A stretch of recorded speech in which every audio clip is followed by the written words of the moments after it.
Quels sont mes droits en garde à vue? La garde à vue est une mesure privative de liberté. Mais ce n'est pas pour autant un moment où nous n'avons aucun droit. Alors, c'est quoi la garde à vue? C'est l'article 62-2 du Code de procédure pénale qui définit la garde à vue comme étant une mesure de contrainte décidée par un officier de police judiciaire sous le contrôle de l'autorité judiciaire par laquelle il existe une ou plusieurs raisons plausibles de soupçonner qu'elle a commis ou tenté de commettre un crime ou un délit puni d'une peine d'emprisonnement. Est-ce qu'on peut nous mettre en garde à vue si facilement que ça? Eh bien non.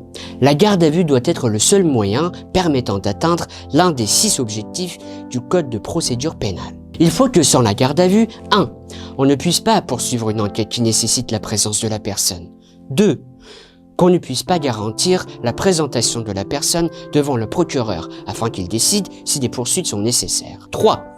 Que sans la garde à vue, on ne peut pas empêcher que la personne modifie ou détruit les indices. 4. Qu'on ne puisse pas empêcher une concertation, un arrangement entre les personnes et ses complices. 5. Il faut que sans la garde à vue, on ne puisse pas empêcher que la personne ne fasse pression sur des témoins ou sur les victimes. Et enfin 6. Qu'on ne puisse pas faire cesser l'infraction en cours. Dès le début de la garde à vue, on a des droits qui doivent être respectés. On a le droit d'être informé dans une langue que l'on comprend de la nature, la durée de la garde à vue, le droit de consulter un médecin, de la possibilité de prévenir un proche, les autorités consulaires, de recourir à un interprète. On a le droit de garder le silence et le droit d'être assisté par un avocat. Et concernant les délais, retenez que la durée de droit commun de la garde à vue est de 24 heures.